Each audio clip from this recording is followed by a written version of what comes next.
Hi friends, MP's ಕಿಚನ್ಗೆ ಸ್ವಾಗತ. ನಾವು ಇವತ್ತು ಮಾಡುತ್ತಿರುವ ರೆಸಿಪಿ ಉತ್ತರ ಕರ್ನಾಟಕ ಶೈಲಿಯಲ್ಲಿ ಎಣ್ಣೆ ಬದನೆಕಾಯಿ. ನಾವು ನಾನಾ ರೀತಿ ಎಣ್ಣೆ ಬದನೆಕಾಯಿನ ಮಾಡಿರ್ತೀವಿ. ಒಂದು ಸರ್ತಿ ಈ ರೀತಿ ಉತ್ತರ ಕರ್ನಾಟಕ ಶೈಲಿಯಲ್ಲಿ ಎಣ್ಣೆ ಬದನೆಕಾಯಿ ಮಾಡಿ ತಿಂದರೆ ಮನೆಗೆ ಯಾವಾಗಲೂ ಆಲ್ ಟೈಮ್ ಫೇವ್ರೆಟ್ ಆಗುತ್ತೆ. ಅಷ್ಟು ಟೇಸ್ಟಿಯಾಗಿರುತ್ತೆ. ಮಾಡೋದು ಕೂಡ ತುಂಬಾ ಈಸಿ. ಕಮ್ಮಿ ಇಂಗ್ರೀಡಿಯೆಂಟಲ್ಲೇ ನಾವು ಟೇಸ್ಟಿಯಾಗಿ ಎಣ್ಣೆ ಬದನೆಕಾಯಿನ ಮಾಡ್ಕೋಬೋದು. ಹಾಗಿದ್ರೆ ನಮ್ಮ ವಿಡಿಯೋ ನೋಡೋದಕ್ಕಿಂತ ಮುಂಚೆ ಪ್ಲೀಸ್ ನಮ್ಮ ಚಾನಲ್ನ ಸಬ್ಸ್ಕ್ರೈಬ್ ಮಾಡಿ, ಸಪೋರ್ಟ್ ಮಾಡಿ, ಲೈಕ್ ಮಾಡಿ, ಶೇರ್ ಮಾಡಿ, ಪಕ್ಕದಲ್ಲೇ ಕಾಣೋ ಬೆಲ್ ಲೈಕ್ ಮೇಲೆ ಕ್ಲಿಕ್ ಮಾಡಿ. ಹಾಗಿದ್ರೆ ಉತ್ತರ ಕರ್ನಾಟಕ ಶೈಲಿಯಲ್ಲಿ ಎಣ್ಣೆ ಬದನೆಕಾಯಿ ಮಾಡೋ ವಿಧಾನ ಹೇಗೆ ಹಾಗೂ ಬೇಕಾಗುವ ಸಾಮಗ್ರಿಗಳು ನೋಡೋಣ ಬನ್ನಿ. ನಾನಿಲ್ಲಿ ಒಂದು 3 ಮೀಡಿಯಮ್ ಸೈಜ್ ಈರುಳ್ಳಿ ತೊಗೊಂಡಿದ್ದೀನಿ. ಹಾಗೆ ಒಂದು ದಪ್ಪ ಸೈಜ್ದು ಟೊಮೊಟೊನ ಉದ್ದುದಕ್ಕೆ ಕಟ್ ಮಾಡಿ ಇಟ್ಕೊಂಡಿರೋವಂಥದ್ದು. ಹಾಗೆ ಒಂದು 2 ಸ್ಪೂನ್ ಆಗುವಷ್ಟು ಕಡಲೆ ಬೀಜ ತೊಗೊಂಡಿರೋವಂಥದ್ದು. ಹಾಗೆ ಒಂದು ಸ್ವಲ್ಪ ಕೊಬ್ಬರಿ, 1 ಇಂಚು ಶುಂಠಿ, 1 ಗೆಡ್ಡೆ ಬೆಳ್ಳುಳ್ಳಿನ ಸಿಪ್ಪೆ ತೆಗೆದು ತೊಗೊಂಡಿರೋವಂಥದ್ದು. ಹಾಗೆ 1 ಸ್ಪೂನು ಬಿಳಿ ಎಳ್ಳನ್ನ ತೊಗೊಂಡಿದ್ದೀನಿ. ನೀವು ಬ್ಲ್ಯಾಕ್ ಎಳ್ಳಾದರೂ ತೊಗೋಬೋದು. ಹಾಗೆ ಕಟ್ ಮಾಡ್ಕೊಂಡಿರೋಂಥ ಕೊತ್ತಂಬರಿ ಸೊಪ್ಪು, ಸ್ವಲ್ಪ ಬೆಲ್ಲ, ಹಾಗೆ ಸ್ವಲ್ಪ ಗರಂ ಮಸಾಲೆ, 1 ಸ್ಪೂನ್ ಆಗೋವಷ್ಟು ಧನಿಯಾ ಪುಡಿ, ಹಾಗೆ ಖಾರಕ್ಕನುಗುಣವಾಗಿ ಖಾರದ ಪುಡಿ, ಒಂದು ಚಿಕ್ಕ ನೆಲ್ಲಿಕಾಯಿ ಗಾತ್ರದಷ್ಟು ಹುಣಸೆಹಣ್ಣು, ರುಚಿಗೆ ತಕ್ಕಷ್ಟು ಉಪ್ಪು, ಹಾಗೆ ಕರಿಯೋದಕ್ಕೆ ಎಣ್ಣೆ. ಹಾಗೆ ನಾನಿಲ್ಲಿ ಅರ್ಧ kg ಬದನೆಕಾಯಿ ತೊಗೊಂಡಿದ್ದೀನಿ. ಚಿಕ್ಕದು ಎಳೆ ಬದನೆಕಾಯಿ. ಅದನ್ನು ಈ ರೀತಿ 4 ಹೋಳಾಗಿ ಕಟ್ ಮಾಡ್ಕೊಂಡಿರೋ ಅಂಥದ್ದು. ಉಪ್ಪು ಮತ್ತು ಅರಿಶಿನ ಸೇರಿಸ್ಬಿಟ್ಟು ನೆನೆಯೋದಕ್ಕೆ ಇಟ್ಟಿದ್ದೀನಿ. ಕಲರ್ ಚೇಂಜ್ ಆಗೋಲ್ಲ, ಅದಕ್ಕೋಸ್ಕರ. ನೆಕ್ಸ್ಟು ನಾನಿಲ್ಲಿ ಒಂದು ಪ್ಯಾನ್ ತೊಗೊಂಡಿದ್ದೀನಿ. ಈಗ ಅದಕ್ಕೆ ಕಡಲೆ ಬೀಜನ ಸೇರಿಸ್ಕೊತಾ ಇದ್ದೀನಿ. ಈಗ ಕಡಲೆ ಬೀಜನ ನಾವು ಚೆನ್ನಾಗಿ ಹುರ್ಕೋಬೇಕು. ನಾವು ಲೋ ಫ್ಲೇಮಲ್ಲೇ ಇದನ್ನು ಹುರ್ಕೊಂಡ್ರೆ ಘಮ ಘಮ ಅನ್ನುತ್ತೆ, ತುಂಬ ಟೇಸ್ಟಿಯಾಗಿರುತ್ತೆ. ಅದಕ್ಕೋಸ್ಕರ ನಾವು ಲೋ ಫ್ಲೇಮಲ್ಲೇ ಇದನ್ನು ಚೆನ್ನಾಗಿ ಹುರ್ಕೋಬೇಕಾಗುತ್ತೆ. ನಾವು ಐ ಫ್ಲೇಮ್ ಇಟ್ಬಿಟ್ರೆ ಬೇಗ ಕಲರ್ ಚೇಂಜ್ ಆಗುತ್ತೆ, ಆದರೆ ಒಳಗಡೆ ನೀಟಾಗಿ ಫ್ರೈ ಆಗಿರಲ್ಲ. ಅದಕ್ಕೋಸ್ಕರ ಲೋ ಫ್ಲೇಮಲ್ಲಿ ಫ್ರೈ ಮಾಡ್ಕೋಬೇಕು. ಇದನ್ನು ಈಗ ಫ್ರೈ ಆಗಿದೆ, ಒಂದು ಬೌಲಿಗೆ ಶಿಫ್ಟ್ ಮಾಡ್ಕೊಳ್ಳೋಣ.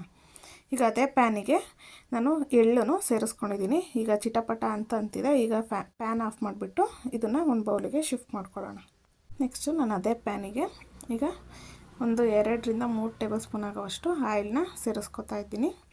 ನಾವು ಈ ರೀತಿ ಆಯಿಲ್ನ ಸೇರಿಸ್ಕೊಂಡು ನಾವು ತಗೊಂಡಿರೋ ಅಂಥ ಮಸಾಲೆ ರುಬ್ಬೋದಕ್ಕೆ ಇಂಗ್ರೀಡಿಯೆಂಟ್ ಎಲ್ಲನ ಹುರ್ಕೊಂಡು ನಾವು ಮಸಾಲೆ ರುಬ್ಕೊಂಡು ಮಾಡ್ಕೊಳ್ಳೋದ್ರಿಂದ ಟೇಸ್ಟು ತುಂಬಾ ಚೆನ್ನಾಗಿ ಬರುತ್ತೆ.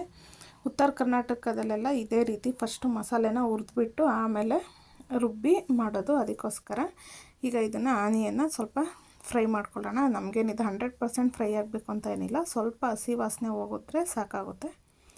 ಈಗ ಇದ್ರ ಜೊತೆಗೇ ಟೊಮೊಟೊನ ಸೇರಿಸ್ಕೊಳ್ಳೋಣ. ಹಾಗೆ ಶುಂಠಿ ಬೆಳ್ಳುಳ್ಳಿ ಸೇರಿಸ್ಕೊಂಡು ನಾನಿಲ್ಲಿ ಖಾರಕ್ಕೆ ಒಂದು 2 ಹಸಿಮೆಣ್ಸಿಕಾಯಿನ ಸೇರಿಸ್ಕೊತಾ ಇದ್ದೀನಿ. ಇದು ಆಪ್ಷನಲ್ಲು, ನಿಮಗೆ ಇಷ್ಟ ಇದ್ದರೆ ಹಾಕ್ಕೋಬೋದು, ಇಲ್ಲಾಂದರೆ ಸ್ಕಿಪ್ ಮಾಡ್ಬೋದು. ನಾನಿಲ್ಲಿ ಹಾಕಿದ್ರೆ ಚೆನ್ನಾಗಿರುತ್ತೆ ಅಂತ ಹೇಳ್ಬಿಟ್ಟು ಸೇರಿಸ್ಕೊತಾ ಇರೋದು. ಈಗ ಎಲ್ಲನೂ ಚೆನ್ನಾಗಿ ಫ್ರೈ ಮಾಡ್ಕೊಳ್ಳೋಣ. ಇದು ಹಸಿ ವಾಸನೆ ಹೋಗಿ ಸ್ವಲ್ಪ ಸಾಫ್ಟ್ ಆಗಬೇಕು, ಆ ರೀತಿ ನಾವು ಫ್ರೈ ಮಾಡ್ಕೋಬೇಕಾಗುತ್ತೆ. ಒಂದು 4ರಿಂದ 5 ನಿಮಿಷ ಫ್ರೈ ಮಾಡಿದ್ರೆ ಸಾಕಾಗುತ್ತೆ. ಇದೆಲ್ಲ ಚೆನ್ನಾಗಿ ಫ್ರೈ ಆಗಿರುತ್ತೆ ನೋಡಿ. ಈ ರೀತಿ ಈಗ ಚೆನ್ನಾಗಿ ಫ್ರೈ ಆಗಿದೆ. ಈಗ ಇದಕ್ಕೆ ಸ್ವಲ್ಪ ಬೆಲ್ಲ ಹಾಗೆ ತೊಗೊಂಡಿರೋ ಅಂಥ ಹುಣಸೆಹಣ್ಣು ಸೇರಿಸ್ಕೊಳ್ಳೋಣ. ನೀವು ಹುಣಸೆಹಣ್ಣು ಡೈರೆಕ್ಟ್ ಹಾಕ್ಕೊಂಡಿಲ್ಲ ಅಂದರೆ ಸ್ವಲ್ಪ ಅದನ್ನು ಕಲಿಸ್ಬಿಟ್ಟು ರಸನಾದ್ರೂ ಸೇರಿಸ್ಕೋಬೋದು. ನಾನು ಹಾಗೆ ಡೈರೆಕ್ಟ್ ಹುಣಸೆಹಣ್ಣನ್ನೇ ಸೇರಿಸ್ಕೊಂಡಿದ್ದೀನಿ. ಈಗ ಇದನ್ನು ಚೆನ್ನಾಗಿ ಮಿಕ್ಸ್ ಮಾಡ್ಕೊಳ್ಳೋಣ. ಈಗ ಇದನ್ನು ಲಿಡ್ ಕ್ಲೋಸ್ ಮಾಡಿಬಿಟ್ಟು ಒಂದು 2 ನಿಮಿಷ ಕುಕ್ ಮಾಡಿಕೊಂಡ್ರೆ ನಮಗೆ ಚೆನ್ನಾಗಿ ಸಾಫ್ಟಾಗೆ ಬೆಂದಿರುತ್ತೆ. ಈಗ ಫ್ಲೇಮ್ನ ಆಫ್ ಮಾಡಿಬಿಟ್ಟು ಒಂದು ಸರ್ತಿ ಮಿಕ್ಸ್ ಮಾಡಿಕೊಂಡು ತಣ್ಣಗಾಗೋಕ್ಕೆ ಬಿಡಬೇಕಾಗುತ್ತೆ.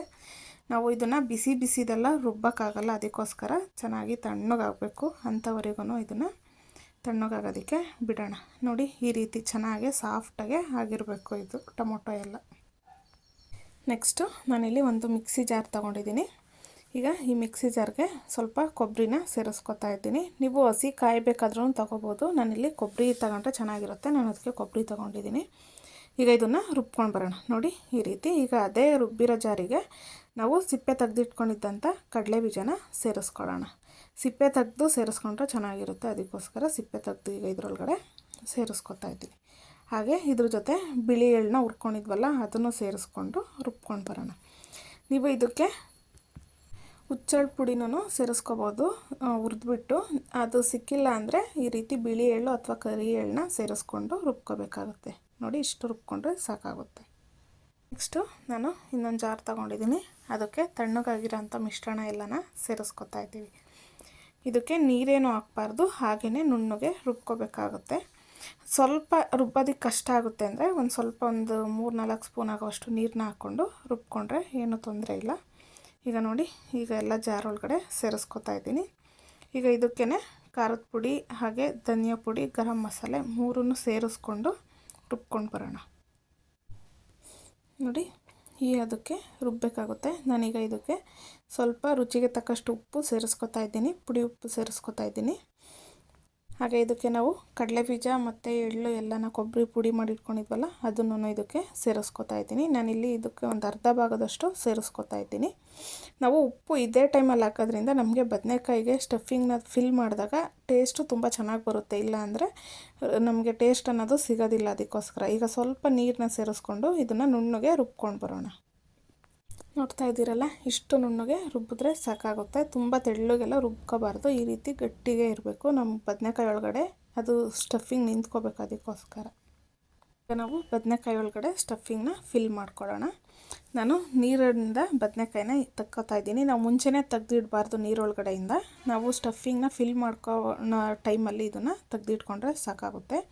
ನಾವು ಮುಂಚೆನೇ ತೆಗ್ದಿಟ್ಕೊಂಡ್ಬಿಟ್ರೆ ಕಲರ್ ಚೇಂಜ್ ಆಗಿಬಿಟ್ಟು ಬ್ಲ್ಯಾಕ್ ಕಲರ್ ಆಗುತ್ತೆ. ನೋಡಿ, ಈ ರೀತಿ ಎರಡು ಬದಿಯಲ್ಲಿ ನಾವು ಎರಡು ಸೈಡಲ್ಲಿ ನೀಟಾಗೆ ಫಿಲ್ ಮಾಡ್ಕೋಬೇಕಾಗುತ್ತೆ.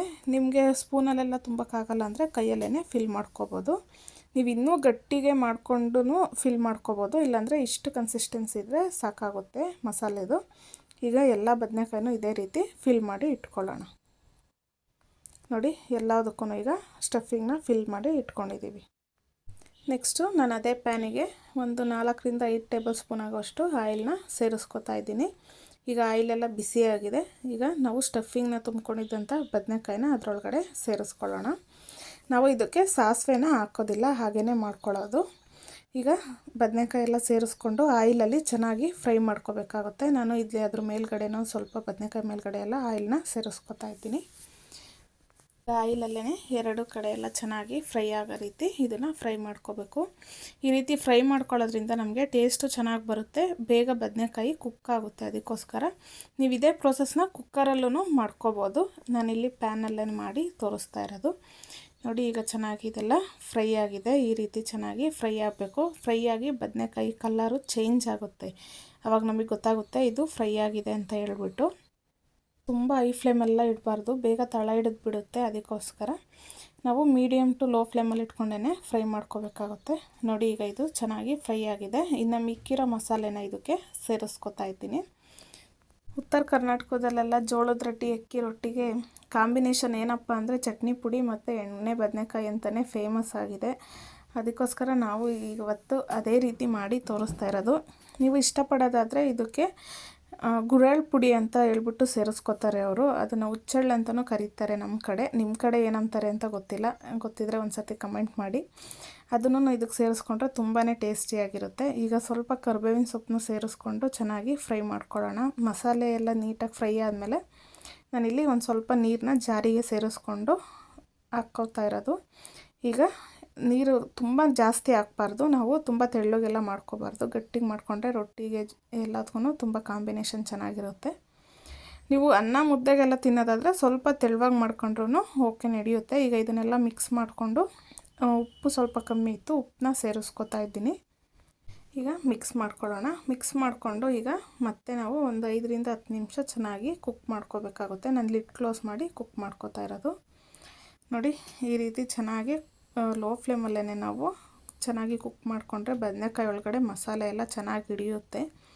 ಈಗ ಒಂದು ಸರ್ತಿ ಮಿಕ್ಸ್ ಮಾಡ್ಕೊಳ್ಳೋಣ. ನೀವು ಚಪಾತಿಗೂ ತಿನ್ಕೋಬೋದು, ಇದನ್ನು ದೋಸೆಗೂ ತಿನ್ಕೋಬೋದು. ಈ ರೀತಿ ಒಂದು ಸರ್ತಿ ಮನೇಲಿ ಟ್ರೈ ಮಾಡಿ. ಎಲ್ಲರೂ 2-2 ಚಪಾತಿ ಎಕ್ಸ್ಟ್ರಾನೇ ತಿಂತಾರೆ, ಅಷ್ಟು ಚೆನ್ನಾಗಿ ಬರುತ್ತೆ ಟೇಸ್ಟ್ ಅನ್ನೋದು. ನೋಡಿ, ಈಗ ಇದು ಚೆನ್ನಾಗಿ ಕುಕ್ಕಾಗಿದೆ. ನಮ್ಮ ಯೂಟ್ಯೂಬ್ ಚಾನಲಲ್ಲಿ ಆಲ್ರೆಡಿ ನಾವು ಒಂದು ರೀತಿ ಎಣ್ಣೆ ಬದನೆಕಾಯಿನ ತೋರಿಸಿದ್ದೀವಿ. ನಾವು ಇದು ಡಿಫ್ರೆಂಟಾಗಿ ಉತ್ತರ ಕರ್ನಾಟಕ ಶೈಲಿಯಲ್ಲಿ ತೋರಿಸ್ತಾ ಇರೋದು. ಒಂದು ಸರ್ತಿ ಅದು ನಮ್ಮ ಚಾನಲ್ಗೆ ಹೋಗಿ ಚೆಕ್ ಮಾಡಿ, ಸಿಗುತ್ತೆ. ನಾನೀಗ ಸ್ವಲ್ಪ ಇದನ್ನು ಪೌಡರ್ನ ಇರಿಸ್ಕೊಂಡಿದ್ನಲ್ಲ ಅದನ್ನು ಈಗ ಇದರೊಳಗಡೆ ಸೇರಿಸ್ಕೊತಾ ಇದ್ದೀನಿ. ನಾವು ತುಂಬ ಜಾಸ್ತಿ ಏನು ಹಾಕೋ ಅವಶ್ಯಕತೆ ಇರಲ್ಲ, ಸ್ವಲ್ಪ ಸೇರಿಸ್ಕೊಂಡ್ರೆ ಸಾಕಾಗುತ್ತೆ. ಯಾಕೆಂದರೆ ನಾವು ಮಸಾಲೆ ರುಬ್ಬಬೇಕಾದ್ರೆ ಸೇರಿಸ್ಕೊಂಡಿದ್ವಿ. ಹಾಗೆ ಇದಕ್ಕೆ ಕೊತ್ತಂಬರಿ ಸೊಪ್ಪನ್ನ ಸೇರಿಸ್ಕೊತಾ ಇದ್ದೀನಿ. ನಾವು ಯಾವುದೇ ಅಡುಗೆಗೆ ಕೊತ್ತಂಬರಿ ಸೊಪ್ಪು ಹಾಕಿದ ಮೇಲೇ ಫೈನಲ್ ಟಚ್ ಅನ್ನೋದಿರೋದು. ಅದಕ್ಕೋಸ್ಕರ ಈಗ ನೋಡಿ, ಫ್ಲೇಮ್ನ ಆಫ್ ಮಾಡಿಕೊಂಡು ಈಗ ಒಂದು ಸರ್ತಿ ಮಿಕ್ಸ್ ಮಾಡ್ಕೊಳ್ಳೋಣ. ನಾವು ಕೊತ್ತಂಬರಿ ಸೊಪ್ಪೆಲ್ಲ ಹಾಕಿದ್ಮೇಲೆ ನಾವು ಕುಕ್ ಮಾಡ್ಕೋಬೇಕು ಅಂತ ಏನಿರಲ್ಲ, ನಾವು ಅದು ಹಬೆಗೇ ಅದು ಫ್ಲೇವರ್ ಹಾಗೇ ಇರುತ್ತೆ. ಅದಕ್ಕೋಸ್ಕರ ಈಗ ನೀಟಾಗಿ ಮಿಕ್ಸ್ ಮಾಡ್ಕೊಳ್ಳೋಣ. ನೋಡಿ ಎಷ್ಟು ಚೆನ್ನಾಗಿ ಬಂದಿದೆ ಅಂತ ಹೇಳ್ಬಿಟ್ಟು ನೀವು ಒಂದು ಸರ್ತಿ ಮನೆಯಲ್ಲಿ ಟ್ರೈ ಮಾಡಿ, ಹಾಗೆ ಹೇಗೆ ಬಂತು ಎಂದು ಕಮೆಂಟ್ ಮೂಲಕ ತಿಳಿಸಿ. ಹಾಗೆ ಮತ್ತಷ್ಟು ಈಸಿ ರೆಸಿಪಿಗೋಸ್ಕರ MP's ಕಿಚನ್ನ ಫಾಲೋ ಮಾಡಿ. ಯಾರಾದರೂ ಹೊಸ್ದಾಗಿ ನಮ್ಮ ಚಾನಲ್ನ ನೋಡ್ತಾ ಇದ್ದರೆ ಈಗಲೇ ಸಬ್ಸ್ಕ್ರೈಬ್ ಮಾಡ್ಕೊಳ್ಳಿ, ಹಾಗೆ ಸಪೋರ್ಟ್ ಮಾಡಿ, ಫ್ಯಾಮಿಲಿ ಫ್ರೆಂಡ್ಸ್ಗೂ ಶೇರ್ ಮಾಡಿ. Thank you for watching. Take care. Bye.